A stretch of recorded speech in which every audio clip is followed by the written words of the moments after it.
Alors, on poursuit notre cours 6, donc sur la notation, correction et notation scolaire. Donc, dans cette vidéo assez courte, on va aborder donc le titre un peu tendancieux, donc à la recherche de la note parfaite. Donc, il n'y a pas de note parfaite, ça n'existe pas.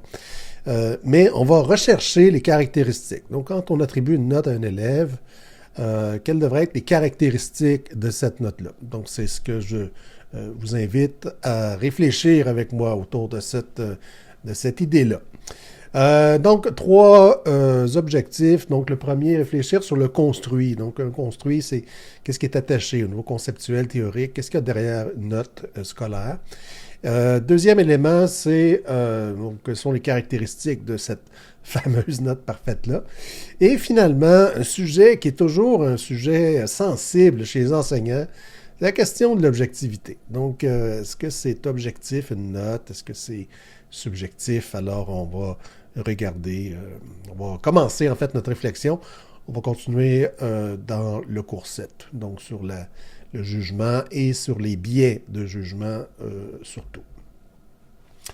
Alors, qu'est-ce qu'on recherche? Donc, une note, on a dit qu'une note devrait refléter les apprentissages, uniquement les apprentissages de l'élève. Très bien. Mais quelles devraient être les caractéristiques? Donc, c'est ça qu'on cherche. Donc, on sait que une note devrait être véridique. Donc, qu'est-ce que ça veut dire, véridique? Alors, c'est pas toujours très clair. Pour moi, ce que ça veut dire, c'est qu'il faut que ça soit convaincant. Donc, il faut être capable de convaincre d'abord et avant tout l'élève, les parents, la direction ou d'autres collègues, d'autres enseignants qui auraient, disons, à se prononcer sur les apprentissages d'un élève en particulier, arrivent à un résultat qui est à peu près similaire au vôtre.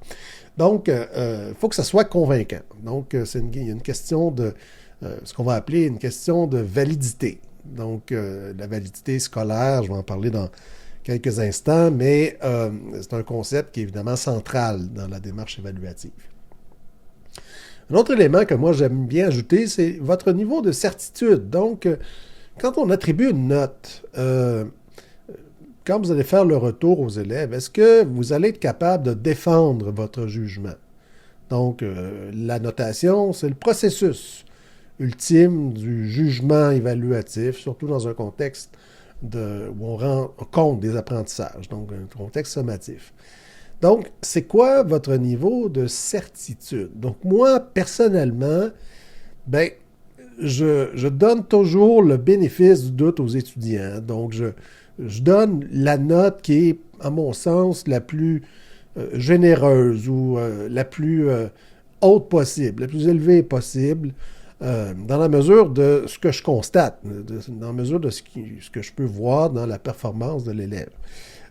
Donc, ça, c'est ma perspective à moi, parce que, bon, après ça, si les étudiants veulent contester, ne sont pas d'accord avec leurs notes, je trouve que je suis dans une position à ce moment-là plus confortable, parce que je sais que j'ai donné le maximum de la note possible. Alors là, on peut entamer un dialogue avec l'élève ou l'étudiant pour lui expliquer le cheminement, ce qu'on a fait qui aboutit en fait à cette note-là.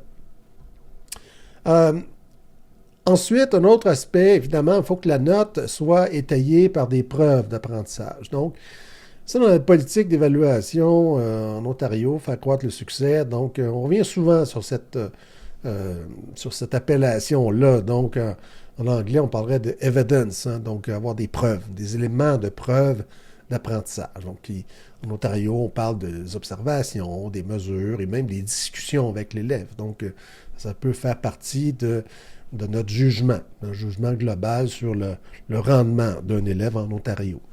Donc, dans tous les cas, on a besoin d'avoir des preuves. Donc, ces preuves-là, elles peuvent être de différentes natures. On a vu ça dans les cours 4 et 5, donc sur la mesure et l'observation des apprentissages. Donc, la personne qui apparaît à l'écran ici, c'est un collègue de l'Université Harvard, Daniel Koretz. Et donc, Daniel Koretz parle en fait de distinguer la qualité des inférences et les effets du dispositif permettant de culminer sur une note. Donc, il nous invite en fait à faire la différence entre les deux. Parce que dans un texte 2016, donc c'est un commentaire, donc c'est un texte très court, 3 pages. Mais ce que Koretz dit dans ce texte-là, c'est que ben, il y a une bataille de clochers, si vous voulez, par rapport à aussitôt qu'on parle de la validité. Donc la validité, souvent définie comme étant les inférences que l'on fait à partir euh, des scores, donc ce qu'on obtient des notes à un examen, par exemple. Et puis, donc, Koretz dit, écoutez, il faudrait qu'on arrête peut-être de s'obstiner entre nous, là, parce que c'est un débat qui est un peu stérile, parce qu'on a un peu de difficulté à s'entendre, en fait, sur ce que ça veut dire. Tout le monde s'entend sur le fait que la validité scolaire, c'est excessivement important, c'est central, en fait, à la discipline de la mesure et de l'évaluation, mais on a de la difficulté à s'entendre sur ce que ça veut dire vraiment. Donc, quand on veut mettre des mots là-dessus, c'est pas simple. Donc, il conclut en fait en disant je trouverais utile qu'un plus grand nombre de mes collègues utilisent un langage simple, que les personnes extérieures à notre domaine donc comprennent lorsqu'ils avancent cet argument, donc l'argument sur, sur la validité scolaire. Donc, je suis assez d'accord avec Koretz sur ce point-là.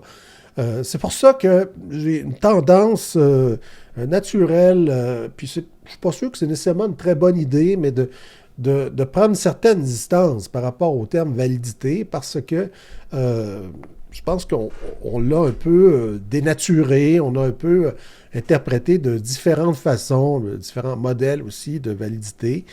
Et je pense qu'il faut, bon, il faut avancer, il faut avoir un vocabulaire, il faut avoir des concepts qui nous permettent d'avancer. Donc, je pense que le niveau de certitude et puis d'avoir des preuves d'apprentissage, ça me semble être un terrain qui est peut-être un peu plus un terrain plus propice, en fait, à avancer. Donc, pas faire de surplace, disons. Une autre caractéristique recherchée, c'est la fiabilité, évidemment. Donc, on veut que la note elle soit, entre autres, donc ce n'est pas que ça, mais entre autres, stable dans le temps ou équivalente si attribuée par un autre enseignant. Ou même, on pourrait ajouter qu'elle soit cohérente pour un même enseignant. Donc, si l'enseignant corrigeait une copie 2 heures plus tard ou 2 jours après ou une semaine après, mais qu'il arrive à peu près au même résultat. Donc, fait que ça, c'est un élément important. La question de la fiabilité, c'est un élément qui est important. Si on n'a pas de fiabilité, ben à ce moment-là, on n'a pas de validité. On n'a pas forcément, on ne peut pas avoir confiance à la note que l'on attribue à un élève. Un autre élément à ce sujet-là, ben, c'est le niveau d'accord, ce qu'on appelle intracorrecteur. Donc, c'est un rule of thumb, hein, c'est une recommandation plutôt générale. Mais quand c'est possible de reprendre des copies et de recorriger 10% à peu près des copies pour voir si on arrive au même résultat. Donc, quand je vous parlais de la correction, donc je vous disais qu'on pouvait échanger avec des collègues, donc demander à des collègues aussi de corriger une partie des copies de nos groupes et de se rendre l'appareil, évidemment. Mais au niveau de la notation, ben, c'est le même principe. Donc, ça pourrait être un élément intéressant. Donc, même chose avec un niveau intercorrecteur. Donc, s'assurer que d'une personne à l'autre, et pour y arriver, ben, il faut faire ce qu'on appelle la modération sociale. Donc, ça veut dire qu'on prend des enseignants, on les assoit autour d'une table, et puis on leur présente quelques copies, quelques performances d'élèves, et on leur demande de noter. Et à partir de cette opération de notation-là, on extrait les critères d'évaluation, les indicateurs, les descripteurs, et puis on fait des tours de table jusqu'à temps qu'on arrive à un certain niveau d'accord entre les enseignants. Donc, ce qui est attendu, ce qui est avoir un niveau de sévérité qui soit le plus possible stable, donc équivalent entre les personnes. Deux autres aspects, donc la question de l'impartialité, évidemment. Donc, c'est s'assurer qu'il y ait le moins possible de biais. Le moins possible, parce qu'on va le voir dans des vidéos subséquentes, c'est que il y a des biais, on ne s'en rend pas compte. Donc, où c'est difficile de s'en rendre compte, mais il y a des biais où on peut aisément s'en rendre compte. Donc, disons, le plus classique, je vous dirais, au secondaire, c'est que les élèves qui sont turbulents, donc c'est fréquent de voir des enseignants qui les ont en quelque part derrière la tête, disons, ces élèves-là, et puis donc quand ils corrigent, ils ont tendance à corriger de façon plus sévère, parce qu'ils corrigent aussi le comportement de l'élève. Donc ça, c'est un grand classique. Donc, où on introduit un biais qui est associé en fait à le nom sur la copie. Donc, il faut que ce soit aussi compréhensible. Donc, la note parfaite, elle est impartiale et elle est aussi compréhensible. Compréhensible d'abord et avant tout pour l'élève. Compréhensible pour le parent, compréhensible pour la direction d'école, etc. Donc, il faut que cette note-là soit évocatrice des forces et des faiblesses. Donc, il faut qu'elle soit juste au sens où, lorsqu'on situe l'élève avec une telle note, en fait, c'est la plupart des élèves qui ont cette note-là ont à peu près le même profil, donc autant que possible. C'est pas toujours simple, hein, vous savez, c'est pas... c'est loin d'être... je regarde en Ontario, on a une échelle de rendement en 4 niveaux, et puis donc, il y a plein d'élèves parfois qui ont au niveau 3, donc qui atteignent la norme provinciale, mais avec des profils très différents. Donc, ça ce qui a amené, entre autres, l'introduction des bonus et des malus, des plus et des moins pour distinguer, en fait, ces niveaux de rendement-là. Donc, toujours à la recherche de notre notation juste et équitable. Alors, qu'est-ce que l'on sait? Qu'est-ce que les travaux de recherche nous disent à ce sujet-là? Bien, ce que l'on sait, c'est que lorsque les élèves ont la perception que la notation est juste et équitable, il y a une augmentation de la motivation chez les élèves, il y a une augmentation de l'effort, il y a une réduction des comportements agressifs ou des comportements impertinents en salle de classe. Et il y a une diminution aussi de la vengeance, donc de la vengeance des élèves à l'égard de certains enseignants. Donc, le corollaire est vrai aussi. Hein. Donc, si la note n'est pas juste et équitable, bien, ça va être le contraire. Donc, ça va être une baisse de la motivation, ça va être une baisse de l'effort, ça va être une augmentation des comportements indésirables et ça va être une augmentation de la vengeance de toute nature à l'égard des enseignants. Donc, c'est un aspect qui est hyper important. Donc, les élèves, on peut être sévère, avoir une correction sévère, avoir des attentes élevées, ça va passer chez les élèves s'ils sentent que c'est juste et équitable. Donc, les notes qui sont attribuées, il n'y a pas de favoritisme, il n'y a pas de groupes qui sont surnotés ou sous-notés. Donc, des éléments comme ceux-là. Donc, c'est un aspect qui est vraiment extrêmement important. Donc, qu'est-ce qu'on peut retenir de tout ça? Donc d'abord, le construit. Qu'est-ce qui est associé à une note? Alors, on l'a vu dans les différentes vidéos, mais la note peut être composée de toutes sortes de choses. Donc, pas que les apprentissages, mais des facteurs normatifs, des facteurs contextuels, et puis des points boni, puis bon, toutes sortes de choses. Et on va essayer, autant que possible, d'avoir une notation qui tient compte uniquement de l'apprentissage des élèves. On sait aussi que la note, elle est contextualisée. Une note, c'est une photo, c'est pas une vidéo, c'est une photo. Donc une photo, lorsqu'on prend une photo, ben, la photo peut être floue, elle peut être mal cadrée, elle peut être surexposée, sous-exposée.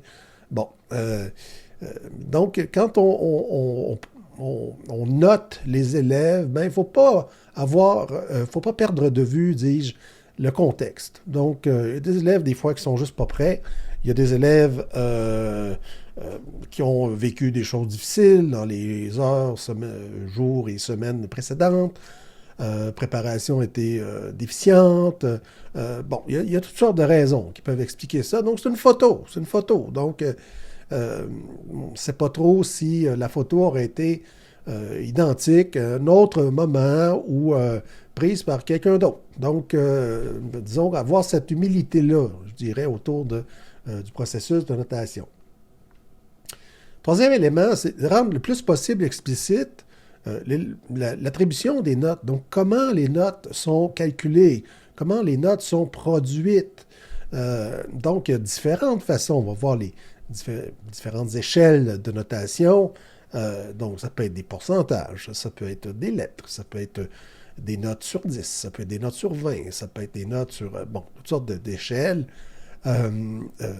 Il faut rendre explicite. Il faut dire aux élèves comment on va s'y prendre, en fait, pour arriver à avoir cette synthèse-là, parce que ultimement, c'est une opération de réduction de la somme d'informations. Donc, on réduit les apprentissages de tous des élèves, en fait, à un objet qui est très, très synthétique. Une note, un pourcentage, une lettre, un symbole, etc.